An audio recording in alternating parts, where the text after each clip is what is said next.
Здравствуйте, дорогие друзья! В эфире вебинар по продвижению сайтов, и я рад представить вашему вниманию Ирину Кручик. Ирина, здравствуйте! Привет, Прекрасно выглядите. спасибо. О чем вы нам сегодня расскажете? Сегодня я расскажу про анализ процента индексации страниц и CTR. Отлично. Ну все, нам не терпится узнать всякие интересные штуки по этой теме, поэтому вам слово и слушаем вас внимательно. Хорошо, тогда представлюсь еще раз. Всем привет, меня зовут Ирина Кручик, и сегодня я расскажу вам про один из моих любимых анализов. Это анализ процента проиндексированных страниц и CTR. Почему любимый? Потому что за 24 часа работы вы получаете готовый список задач с приоритетами.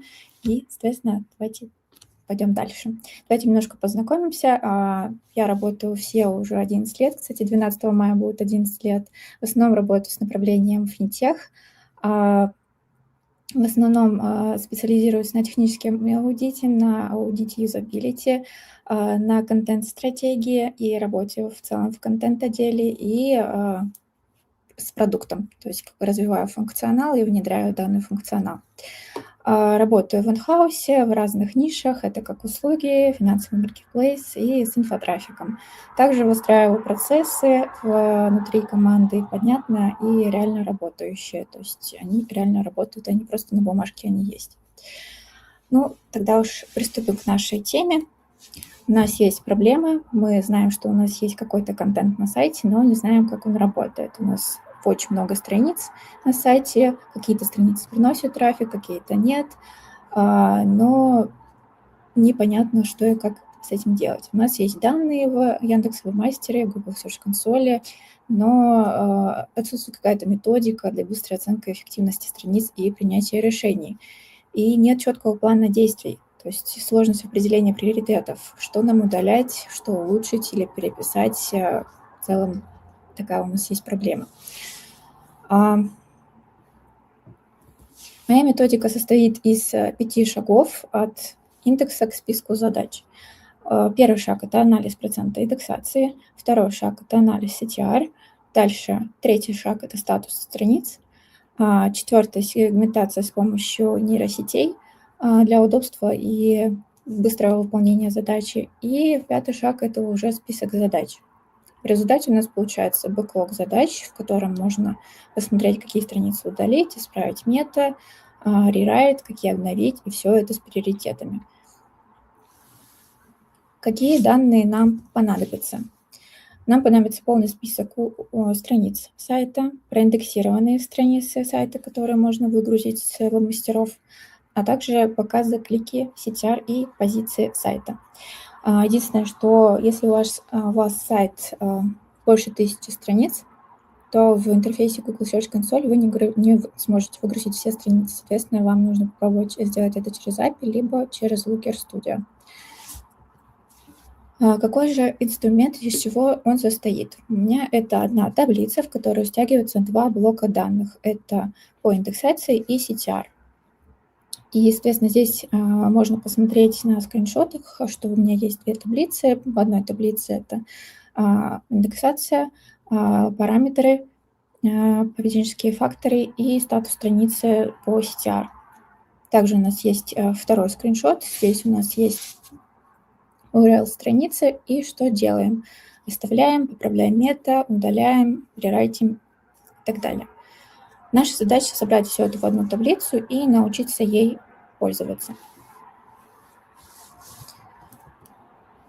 Первым шагом у нас идет анализ процента индексации страниц. Первое, нам нужно собрать все URL сайта, и это можно сделать через Screaming Frog, либо через выгрузку sitemap XML. Дальше нам нужно получить данные по индексации. Здесь можно использовать отчеты из Яндекс.Вебмастера и Looker Studio. Я использую Looker Studio, мне удобно, мне уже настроены там отчеты. Дальше нам нужно сопоставить данные, то есть сравнить списки URL и рассчитать процент индексации по формуле. Страницы, которые в индексе, поделить на количество всех страниц и умножить на 100, у нас получится процент. и оцениваем результат. Соответственно, расчет процента индексации отдельно идет для Яндекса и Гугла. Ориентиры для типовых коммерческих сайтов у вас могут быть в рамках одного сайта другие параметры, если это огромный сайт. Примерно ориентиры, если это больше 80%, это нормальная индексация, 68% тоже зона риска, и нужно посмотреть, какие страницы находятся не в индексе, и если меньше 60%, нужно срочно делать аудит непроиндексированных страниц, выгружать остальные отчеты из Google Search Console и смотреть, какие страницы у вас не попадают в индекс и так далее. Возможно, где-то есть проблемы с контентом, либо проблемы с индексацией и так далее. Дальше, следующим шагом, мы анализируем CTR и проводим классификацию страниц по эффективности.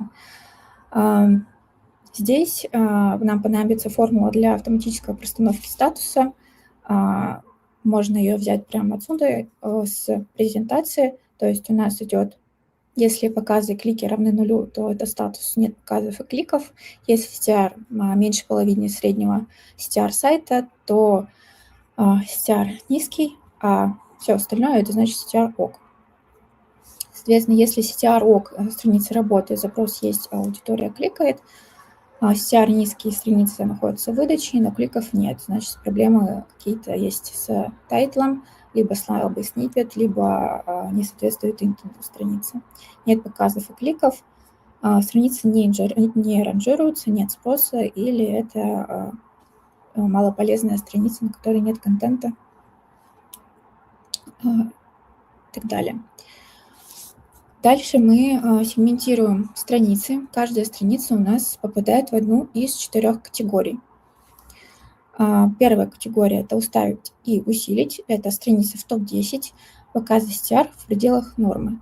Здесь, соответственно, мы их не трогаем, их мы мониторим. Отдельно можно создать отчет в системах отслеживания запросов и мониторить их раз в месяц, раз в 3 месяца. И периодически их усиливать, делать перелинковку, закупать ссылки. Вторая категория – это обновить метатеги. Страница находится в топ-10 с большим количеством показов, но низким CTR. Сниппет, соответственно, может не мотивировать кликать, либо не соответствует интенту. Здесь, соответственно, переписать title и description, возможно, понадобится H1. Третья категория – это удалить или объединить. У страниц нет показов и кликов длительное время, тема не актуальна или есть дубли. Здесь уже, соответственно, нужно понимать, что либо мы объединяем, если есть дубли, если либо мы настраиваем 301 редирект, либо, если очень много непонятных страниц, то 404. Четвертая категория – это рерайт или обновление. Страницы в топ-30, высокие показы, нет кликов и низкий CTR. Здесь нужно проанализировать SERP, определить новый тип контента, либо отправить просто на рерайт. Данную сегментацию можно сделать с помощью нейросети на ваш вкус. Мне нравится Gemini и Claude. Можно и ChatGPT подключить.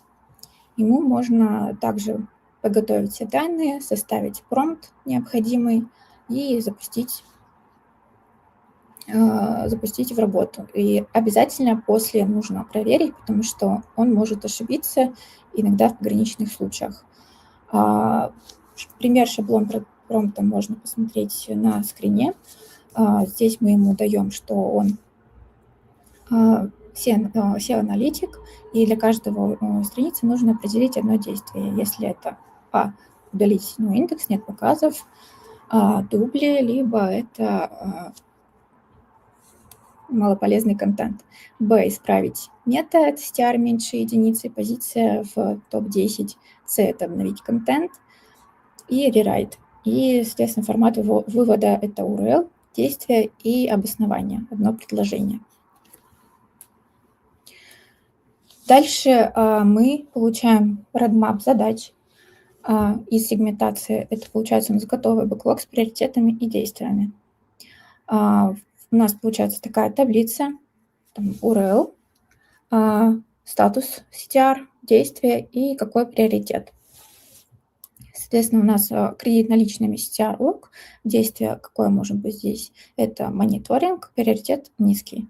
Ну, мы периодически мониторим, просто следим за страницей. Страница блога, что такое инфо, есть показы, топ-10, нет кликов. Обновить title и description. Соответственно, приоритет высокий, так как данные изменения могут в течение 1-2 дней вступить в изменения, уже будут клики. Займы без отказа. Нет показов и кликов.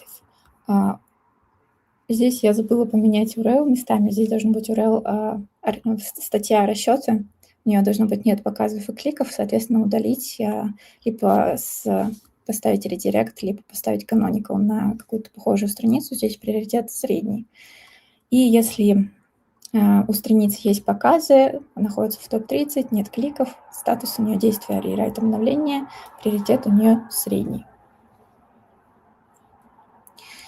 И, соответственно, по этой задаче у нас получается итоговая таблица, в которой мы можем уже брать в работу и составить контент-план. В целом у меня такая получилась очень быстрая презентация, наверное. Здесь совместный анализ процента индексации CTR позволяет нам перейти от просто оценки трафику к перечню задач с понятными приоритетами. То есть нам можно именно проанализировать, как работают страницы в самом индексе и как они ранжируются. И по итогам анализа мы уже формируем план работ по 4 направлениям. Устраняем технические барьеры для индексации. То есть если у вас процент индексации страниц в поисковых системах ниже 60%, ниже порога, то здесь нужно обратить внимание, какие есть вообще проблемы для индексации страниц. Возможно, есть проблемы с роботом, либо есть проблемы с сканированием страниц, либо малополезный контент, либо это просто какие-то новые страницы, либо фильтры попадают. Также второй шаг – это оптимизация контента и поисковых сниппетов. У вас получается что-то вроде контент-плана, можно проставить даже им статусы и отправить контент-отделу, редактору в работу отправить, чтобы они взяли данные страницы на переписать либо обновить просто тексты. И консолидация дублирующих страниц. Соответственно, будет меньше каннибализации на поисковой выдаче. У вас будет одна страница, которая будет приносить больше трафика. И удаление мусорных страниц без поискового потенциала, что лучше скажется на краулинговом бюджете.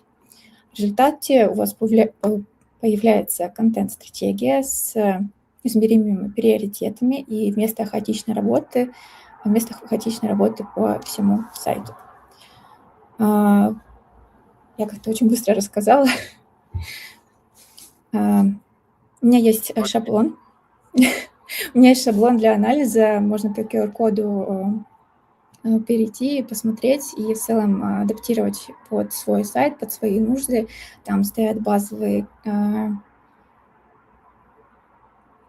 формулы, по которым можно все рассчитать, и в целом у вас буквально там за 4 часа, может быть, меньше, зависит от вашего объема сайта, будет готовый анализ и понимание, как и что делать. В целом могу рассказать, допустим, что я нашла, когда делала этот анализ на одном из проектов. Ирина, большое спасибо вам. Вот пишут тут, Ирина молодец, тут много комплиментов. Вы действительно молодец, классный, концентрированный доклад, все, что нужно, рассказали, никакой воды, то, что надо. Еще вот классное название, нейминг у вас у телеграм-канала No Panic SEO. Это сразу как-то запоминается и коротко, классно. Так что вы молодец. Спасибо. Конечно, есть вопросы. Так, вопросы сейчас тут. Как определить долю проиндексированных страниц на очень крупных сайтах? На крупных сайтах я бы, наверное, все-таки сегментировала по разделам, по категориям и отдельно внутри категорий анализировала. Прям на крупных сайтах не было опыта, чтобы прям вот посмотреть, но, скорее всего, я бы так и сделала. Просто сегментировала по-разному и смотрела внутри категории. Ну, то есть старый добрый принцип, когда большие задачи Да, делятся на несколько маленьких, и все да. отлично. Какие рекомендации дадите, чтобы повысить CTR? На моей практике это анализ серпа всегда, и посмотреть, какие стоят title description, H1, и в целом посмотреть, какой контент стоит в топ-10, и посмотреть на свою страницу и понять, чего ей не хватает. Если есть показы и страницы находятся в топ-10, но кликов мало, здесь явно что-то не так со сниппетом, нужно посмотреть, что не так. Возможно, там нужно обновить год, либо еще что-то. В целом этих действий уже достаточно для того, чтобы клики выросли и трафик вырос. Дальше можно посмотреть еще на заголовки, на структуру контента внутри.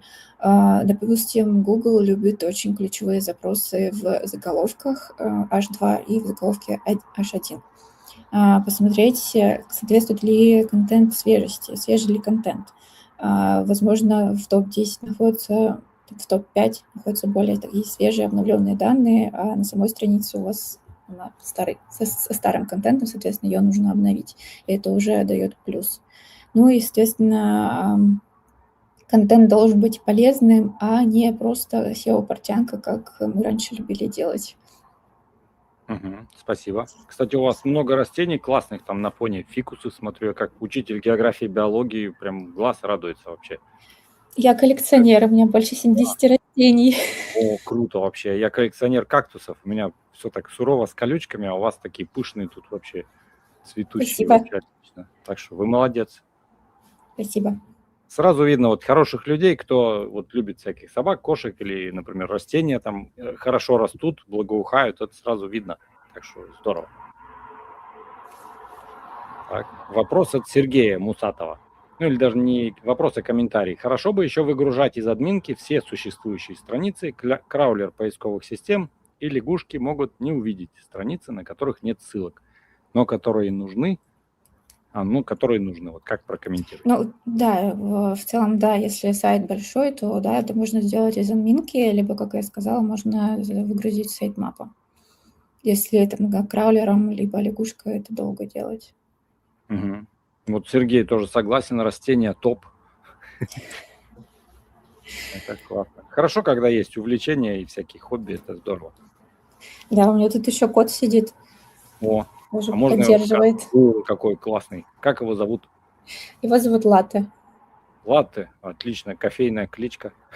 Да, но он похож на Они Латте. вот такие сфинксы, они на ощупь очень классные, я знаю. Да, это правда. У меня еще вторая где-то ходит, но она сегодня обиженная на меня.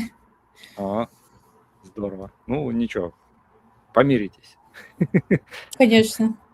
Да, так вот, Сергей еще задает вопрос, или, вернее, комментарий пишет. И еще классно собирать количество ссылок на каждую страницу. Возможно, она не в индексе, потому что на нее ссылается 1-2 страницы, которые сами не в индексе. Да, кстати, это тоже может быть как вариант, тоже проверить. Но это уже можно сделать, то есть пул не проиндексированных страниц, они уходят на отдельный анализ, то есть они никуда не деваются, они уходят в отдельную группу, и ее нужно отдельно проанализировать, то есть посмотреть отчеты, где что происходит, ну, там также зайти в веб-мастера, сделать выгрузки по страницам и посмотреть. То есть здесь они никуда не уходят, их также нужно проанализировать. Возможно, у меня был опыт такой, что в Яндексе было около 99% индексации, а в Гугле 55% было процент индексации. И стало понятно, что Google просто не хавал страницы новости. Ему просто зачем финтеху новости про помидоры? Это просто были нерелевантные новости, их очень было много, и это была большая проблема. Естественно, мы их все удалили, и с процентом индексации стало сразу все хорошо. Да, кстати, это у некоторых проектов это проблема. Как-то владельцы, админы увлекаются вот раздуванием, так сказать, посадочных страниц там по теме не только лишь бы трафик собирать, а это потом может аукнуться. Вот. Так, вот Георгий Шилов Сергею Мусатову отвечает, что надо, чтобы все страницы были в сайт-мэпе, иначе зачем это все? Как? Да, конечно, определенно. А можете поделиться, как... Да-да, слушаю. Ну, кстати, многие проекты грешат тем, что не все страницы находятся в сайтмапе, хотя это очень удобно, допустим, для больших сайтов можно парсить отдельно какие-то сайтмапы, если они разделены, там, допустим, по категориям. И не понимаю, почему многие SEOшники грешат тем, что не все страницы выгружаются в сайтмап. Какие инструменты рекомендуете, чтобы быстро посмотреть, что в сайтмапе и что у нас на самом деле? Я пользуюсь Screaming Frog, у него есть анализ, какие страницы находятся в сайтмапе, а какие нет. То есть, сделали полный анализ и сделали сравнение, какие страницы. И он вообще очень спокойно находит те страницы, которых нет. Отлично. Вопрос, как масштабировать анализ на десятки тысяч страниц и сколько примерно времени занимает полный цикл? Если честно, я не пробовала прям на большом объеме. У меня был объем 7-8 тысяч страниц. Но мне повезло тем, что большая часть страниц были не проиндексированы, соответственно, они просто уехали. Я думаю, здесь также разбивать, сегментировать и дальше уже анализировать, идти по этапам. Сегодня у нас часть вопросов по большим сайтам. Это многих интересует. Вот Knife 5809 спрашивает. Если сайт-агрегатор более 20-30 миллионов страниц, как это все применить? Какие-нибудь советы дадите для таких случаев? Здесь опять-таки сегментация, либо выделить топ приоритетных страниц контента, либо те страницы, которые приносили трафик, но сейчас перестали приносить, соответственно, их в первую очередь проверить. Можно в целом... Вот сложно прям сказать, чтобы вот 10-20 миллионов страниц. Это может попробовать через скрипт какой-то питон, на питоне написать и пробовать через него сделать, как вариант, автоматизировать решение. Спасибо. Так, следующие тут вопросы. Так. Тут целые обсуждения в чате вообще. Потом, думаю, он сохранится. Я в настройках делал, что чат сохранится. Так. Вот Сергей пишет, а чего это я развыпендривался? Это звездный час Ирины. Она умничка и все расскажет. Все так и есть. Все рассказали. Серег, спасибо. Ага. Вот пишут комментарии. Шикарная женщина. О, комплименты пошли. И Жора Шилов спрашивает, зачем красивым девушкам SEO? Интересненько. Ну, серьезно, уже 11 лет я сама не знала, что меня так сильно затянет. Я вообще пришла в агентство, и я думала, что я заобщаюсь с дизайнером и стану тоже дизайнером. Так вот, за ручками пожмусь. Но в итоге меня очень сильно привлекло SEO. Я еще попала в тот год, когда выкатили многорукого бандита. Это было очень весело. Вот, и все. И мне нравится, что есть... С одной стороны, очень раздражает, что постоянно каждый год есть обновления, и нужно адаптироваться. С другой стороны, не бывает скучно. Это Всегда точно. всегда есть над чем работать. Сергей Мусатов пишет, нужен ли красивым девушкам апарсер или можно обойтись без него? Если у красивых девушек есть деньги на апарсеры, я бы взяла. Так, вот Лида спрашивает, Сенья Лида из Какаст подкаста. Ну, если я не ошибаюсь, скорее всего, да. Ну, тут просто непонятно по аватарке. Да, это Лида. Ира, расскажи, что самое кринжовое нашла благодаря такому анализу? Может быть, какие-то джунские свои же ошибки, ну или чужие, и исправив их, получила ли профит? Прям каких-то ошибок не находила, скорее находила ошибки от контент-отдела, когда контент был поставлен на какой-то поток, и, видимо, в какой-то запаре, и когда очень много контента публикуется, выписываются, редактора не до конца как-то проверяют, то где-то могут быть проблемы. Либо копирайтеры плохо понимают ТЗ, и сами тексты очень херовые получаются, извините. И, соответственно, в основном на таких текстах находились ошибки в плане метаописания, какие-то заголовки, в которых отсутствуют ключевые запросы, и в первом абзаце нет ключевого запроса. В основном вот было то, что очень много новостей, нерелевантных финтех-тематике. Реально про помидоры там писали, цены снизились, так повысились на помидоры. Я понимаю, что как бы цена вроде бы финтех, но не очень релевантно. Пока что, наверное, это был единственный момент. Все остальное было окей. Мгм. Вот еще комментарий от Лиды.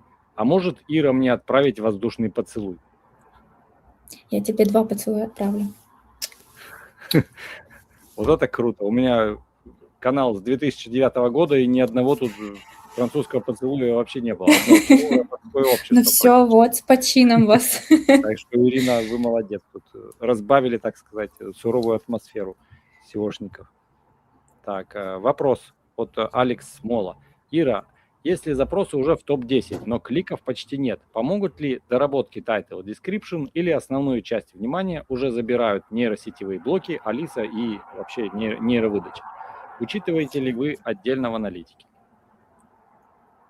Здесь такие нужно смотреть еще на то, что, может быть, это низкочастотные запросы, либо не сезон по запросам. Здесь тоже нужно анализировать и понимать, почему нет кликов. То есть если доработки title description — это основа, но дальше еще также нужно посмотреть и частотность по данным темам и сезонности. По AI-блокам, если честно, я их не особо учитывала, потому что у меня они в целом контент залетает и в AI-блоки, и иногда еще остается кое-где, и нулевая выдача тоже туда залетает. Спасибо. Вот Knife 5809 Лиди пишет, что чтобы звали вас на какаст, подкаст. Что? Зовите. Идет отлично. Зовут еще. Так. Вопрос. Была ли данная работа раскатана на большой e-com? К сожалению, нет. Я работаю только в финтехе, и опыт у меня работы в финтехе. В e-com у меня очень-очень было давно, и там был небольшой сайт, соответственно, было все раскатано, было все хорошо сделано. Никаких ошибок не было найдено. Угу. Ну вот продолжение вопроса. Или они тестировались на сайте услуг? Ну, вы уже ответили. Да. Так, Медовый сундучок спрашивает, как заходит в индекс теговые страницы атрибутов и меток интернет-магазина? Как заходят? Хороший вопрос. Если честно, опять-таки, я не работала с e-com. Теговые страницы у меня были только на финансовом маркетплейсе, и в целом они очень хорошо заходили в индекс. Там было главное сделать правильно перелинковку.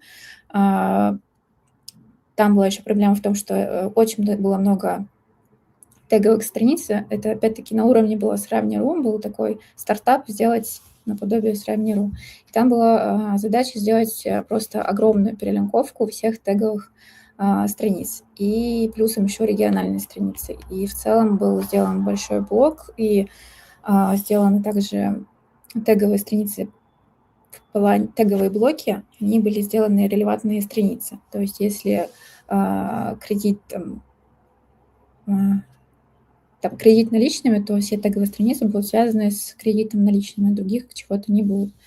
И в регионах то же самое, и в банках, на страницах банков то же самое. То есть главное внутри очень хорошо сделать перелинковку и ссылочки закупить.